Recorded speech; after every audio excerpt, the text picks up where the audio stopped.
सभा चुनाव में बम्पर जीत के बाद अब भारतीय जनता पार्टी के सभी कार्यकर्ता जश्न में डूबे हुए दिखाई दे रहे हैं। योगी आदित्यनाथ एक बार फिर से अगले सीएम के रूप में शपथ लेने जा रहे हैं। इस शपथ ग्रहण समारोह को लेकर लगातार कई प्लानिंग्स की जा रही है। योगी सरकार 2.0 को लेकर अब लगातार जोरों शोरों से तैयारियां चल रही हैं। इसी बीच देखने को मिल रहा है कि विपक्ष पार्टी समाजवादी पार्टी को लेकर भी कई बड़ी खबरें आ रही हैं।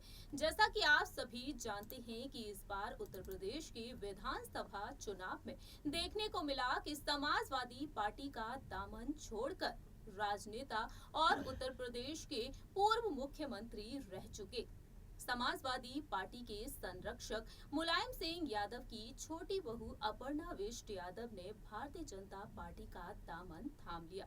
अपर्णा बिष्ट यादव इस वक्त बीजेपी पार्टी के सपोर्ट में लगातार तमाम बातें कहती हुई नजर आ रही हैं। इसी बीच देखने को मिल रहा है कि उत्तर प्रदेश के पूर्व मुख्यमंत्री समाजवादी पार्टी के अध्यक्ष मुलायम सिंह यादव जो 111 सीट से इन चुनाव में जीत हासिल किए हैं, तो वहीं बीजेपी 255 सीट से जीत हासिल की है। इस प्रचंड बहुमत जीत के बाद अब योगी आदित्यनाथ की कैबिनेट मंत्री की लिस्ट भी सामने आ चुकी है। बताना चाहेंगे आप सभी को हमारी इस रिपोर्ट के जरिए किस तरह से मुलायम सिंह यादव की छोटी बहू अपर्णा बिष्ट यादव को एक साथ कई खुशखबरी मिल चुकी है। नमस्कार, स्वागत है आपका हमारे चैनल नेक्स्ट 9 न्यूज में। मैं आपकी होस्ट प्रांशी राठौर आप सभी को बताने जा रही हूँ एक बार फिर से अपर्णा बिष्ट यादव के बारे में, जहां एक तरफ अखिलेश यादव अब इस्तीफा को लेकर सुर्खियों में बने हुए हैं, दूसरी ही तरफ देखने को मिल रहा है कि इस हार के बाद अपर्णा बिष्ट यादव विपक्षी पार्टियों को लेकर कहती हुई नजर आ रही हैं कि आखिरकार विपक्ष से कहां पर चूक हुई है और किस तरीके से अपर्णा बिष्ट यादव भारतीय जनता पार्टी के लिए लकी चार्म साबित होती हुई दिखाई दे रही हैं। आइए बताते हैं इस रिपोर्ट के जरिए। उत्तर प्रदेश के विधानसभा चुनाव में भारतीय जनता पार्टी की प्रचंड जीत के बाद योगी आदित्यनाथ एक बार फिर से मुख्यमंत्री बनने के लिए तैयार हैं। यूपी में 37 सालों बाद पहली बार कोई राजनीतिक पार्टी लगातार दूसरे कार्यकाल को शुरू करने की तैयारी में है। बताना चाहेंगे आप सभी को कि बीते पिछले 5 सालों तक पूर्ण बहुमत की सरकार बनाने के बाद योगी आदित्यनाथ राज्य में योगी 2.0 को लेकर मंथन में जुट गए हैं। योगी आदित्यनाथ के शपथ ग्रहण कार्यक्रम को लेकर लगातार अपडेट्स आ रही हैं। बता दें आपको 20 से 21 मार्च को योगी आदित्यनाथ अगले सीएम के रूप में शपथ ले सकते हैं। इसी दौरान कई बड़ी खबरें आ रही हैं, कई बड़े दावे किए जा रहे हैं, कयास लगाए जा रहे हैं। योगी आदित्यनाथ के शपथ ग्रहण करने से पहले बात की जाए समाजवादी पार्टी के संरक्षक मुलायम सिंह यादव की छोटी बहू अपर्णा बिष्ट यादव के बारे में, जो इन चुनाव में काफी ज्यादा सुर्खियों में बनी रही। योगी आदित्यनाथ की पार्टी में वह शामिल हुई। जी हाँ, बीजेपी पार्टी में वह शामिल हुई और उस दौरान लोग काफी ज्यादा हैरान रह गए। कई लोगों ने उनके उस फैसले की तारीफ की तो कई लोग उनके इस फैसले से निराश होते हुए नजर आए। जहां एक तरफ भारतीय जनता पार्टी ने जीत हासिल की, वहीं दूसरी ही तरफ अगर बात की जाए अपर्णा बिष्ट यादव के पूरे ही परिवार के बारे में, बात की जाए समाजवादी पार्टी के बारे में, यहां पर देखने को मिला है कि 255 सीटों से जीत गई भारतीय जनता पार्टी और 111 सीट से जीत हासिल की समाजवादी पार्टी ने, लेकिन करहल सीट से जीत हासिल की अखिलेश यादव ने। अखिलेश यादव को लेकर तमाम बड़े दावे किए जा रहे हैं। यदि बात की जाए समाजवादी पार्टी के बारे में, विपक्ष को लेकर अपर्णा बिष्ट यादव अब तक कई बयान दे चुकी हैं। जानकारी के लिए आपको बता दें, साल 2019 के लोकसभा चुनाव में अखिलेश यादव ने आजमगढ़ सीट पर चुनाव जीता था। वहीं राज्य के विधानसभा चुनाव में उन्होंने एसपी के गढ़ कही जाने वाली करहल सीट से चुनाव लड़ा था और वह इस चुनाव को जीते भी हैं। उन्होंने अब अपने प्रतिद्वंदी बीजेपी के एसपीएस बघेल को बड़े अंतर से हराया है। लेकिन अब पार्टी की हार के बाद अखिलेश यादव के विधायकी छोड़ने की चर्चा तेज होती जा रही है। चर्चा हो रही है कि अखिलेश यादव करहल सीट से इस्तीफा दे सकते हैं और इस खबर के बीच अपर्णा विष्ट यादव को लगातार कई खुशखबरी मिल रही हैं, कई बड़े ऐलान हो रहे हैं। बताना चाहेंगे आप सभी को कि अपर्णा विष्ट यादव जो लगातार भाजपा में शामिल होने के बाद प्रचार में बताना चाहेंगे आप सभी को कि यूपी विधानसभा चुनाव में प्रचार अभियान के दौरान जो नए चेहरे सबसे ज्यादा चर्चा में रहे उनमें से एक है अपर्णा विष्ट यादव। अपर्णा विष्ट यादव ने बीजेपी की प्रचंड जीत पर खुशी जताते हुए कहा कि मैंने जिनका प्रचार किया वे सारे उम्मीदवार जीते हैं। जनाधार पर सवाल उठाने वालों को उन्होंने जवाब दिया है। जी हां, अपर्णा विष्ट यादव को लेकर जो गुड न्यूज आ चुकी है, अपर्णा विष्ट यादव को जो खुशखबरी मिल चुकी है, उनमें से पहली गुड न्यूज ये है कि अपर्णा ने बताया कि जनता जनार्दन होती है। इस विधानसभा चुनाव के प्रचंड विजय ने ये साबित कर दिया है।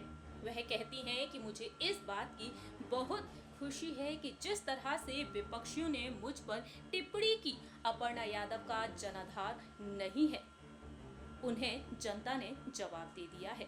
जनता जनार्दन होती है। सनातन धर्म में जनार्दन विष्णु भगवान को कहा जाता है, तो विष्णु भगवान ने जवाब दे दिया है और जवाब बहुत ही करारा है। आज एक बहुत अच्छा डायलॉग याद आ रहा है कि आसमान में थूकने वाले को पता होना चाहिए कि पलट कर थूक उसके मुंह पर आती है। अपर्णा विष्ट यादव ने जिन सीटों को लेकर प्रचार किया, अपर्णा विष्ट यादव जिन सीटों के लिए प्रचार करती हुई नजर आई और देखने को मिला है कि अपर्णा विष्ट यादव बीजेपी की जीत के लिए प्रचार में जमकर मेहनत करती हुई नजर आई। यहाँ पर उन्हें देखने को मिला कि बीजेपी के जिस प्रत्याशी के लिए उन्होंने प्रचार किया वह जीत गए हैं। ऐसे में अपर्णा विष्ट यादव लकी चार्म साबित होती हुई नजर आ रही हैं बीजेपी के लिए। अपर्णा विष्ट यादव जहां एक तरफ इस चीज को लेकर काफी ज्यादा खुश हैं कि वह जीत हासिल कर चुकी हैं, उनका फैसला सही रहा कि वह बीजेपी में शामिल हुई, लेकिन दूसरी ही तरफ गुड न्यूज आ चुकी है एक और। जी हां, आपको बताना चाहेंगे यहाँ पर योगी आदित्यनाथ की कैबिनेट मंत्री की लिस्ट के बारे में। पिछले दिनों के भीतर दिल्ली में राष्ट्रपति रामनाथ कोविंद प्रधानमंत्री नरेंद्र मोदी के साथ बड़े बड़े नेताओं से मुलाकात कर चुके हैं योगी आदित्यनाथ और चर्चा तेज हो गई है योगी सरकार को लेकर कि योगी सरकार दूसरी बार बनने जा रही है और ऐसे में मंत्रिमंडल के सभी नाम फाइनल हो चुके हैं। रिपोर्ट्स की माने सामने आया है कि इस बार उत्तर प्रदेश के 3 डिप्टी सीएम बनाए जाने की बात कही जा रही है। खबरों की माने सामने आया है कि कुल 62 मंत्री शपथ लेंगे। इनमें से 28 कैबिनेट मंत्री, 11 राज्य मंत्री, स्वतंत्र प्रभार और 23 राज्य मंत्री शामिल होंगे। और इस तरह से देखा जाए तो अब यहाँ पर योगी सरकार को लेकर ये बड़ी खबर आ चुकी है। कहा जा रहा है कि साल 2024 में लोकसभा चुनाव को ध्यान में रखते हुए योगी मंत्रिमंडल के नए चेहरे तय किए गए हैं। हमारी इस रिपोर्ट के जरिए हम आपको बताने जा रहे हैं कि अपर्णा विष्ट यादव को आखिरकार अब कौन सी बड़ी गुड न्यूज मिल चुकी है। दरअसल आपको बता दें, साल 2024 लोकसभा चुनाव को ध्यान में रखते हुए योगी मंत्रिमंडल के चेहरे तय किए गए हैं। कुछ लिस्ट हैं जो सामने आई हैं। इन लिस्ट के मुताबिक कयास लगाना शुरू हो गए हैं कुछ नामों को लेकर तीनों डिप्टी सीएम के लिए केशव प्रसाद मौर्य, ए.के. शर्मा, असीम अरुण का नाम इस वक्त चर्चा में बना हुआ है। इसके पीछे जातिगत समीकरण है। वहीं सुरेश खन्ना को फिर से अहम जिम्मेदारी दी जा सकती है। सतीश महाना का नाम भी सामने आया है। उनके अलावा यहाँ पर दयाशंकर सिंह, जितिन प्रसाद और ब्रजेश पाठक मंत्री बनेंगे। इतना ही नहीं, अपर्णा विष्ट यादव के बारे में बात की जाए तो मंत्रियों की लिस्ट में अपर्णा विष्ट यादव का नाम भी सामने आ चुका है। जी हाँ, आपको बताना चाहेंगे इस रिपोर्ट के जरिए कि मंत्रियों की लिस्ट में अदिति सिंह, अपर्णा विष्ट यादव का नाम भी शामिल है। ऐसा सूत्रों के मुताबिक दावा किया जा रहा है। कयास लगाना शुरू हो गए हैं। वहीं इनके अलावा सिद्धार्थ नाथ सिंह, नंद गोपाल नंदी, सूर्य प्रताप शाही, पंकज सिंह, राजेश्वर सिंह, रामपाल वर्मा, आशुतोष टंडन, मोहसिन रजा, अनिल राजभर, संदीप सिंह और स्वतंत्र देव सिंह, ये तमाम नाम सामने आ चुके हैं। शामिल होने की बात कही जा रही है कि ये मंत्रिमंडल में शामिल हो सकते हैं। वहीं कहा यह भी जा रहा है कि डॉक्टर महेंद्र सिंह को वापस संगठन में भेजने की तैयारी शुरू हो चुकी है। इस तरह से योगी आदित्यनाथ की कैबिनेट मंत्री की लिस्ट सामने आ चुकी है और इस लिस्ट के मुताबिक सामने आया है अपर्णा विष्ट यादव का नाम सामने। जी हाँ, अपर्णा विष्ट यादव अब कैबिनेट मंत्री की लिस्ट में शामिल हो चुकी हैं। अगर ऐसा होता है, अगर वाकई में ऐसा कुछ कंफर्म हुआ है तो अपर्णा विष्ट यादव के लिए वाकई में बेहद बड़ी खुशखबरी है। आप सभी ने देखा जाना हमारे इस प्रोग्राम के जरिए अपर्णा विष्ट यादव के बारे में कि कैसे उन्हें लगातार कई गुड न्यूज मिल रही हैं। आप कितना सहमत हैं योगी सरकार के इस फैसले को लेकर? जिस तरीके से जो खबरें सामने आ रही हैं, सिर्फ और सिर्फ कयास लगाए जा रहे हैं और कयास के आधार पर यहाँ पर अपर्णा विष्ट यादव का नाम भी सामने आ चुका है। आप क्या कहते हैं अपर्णा विष्ट यादव के बारे में? आपकी क्या राय है योगी सरकार को लेकर?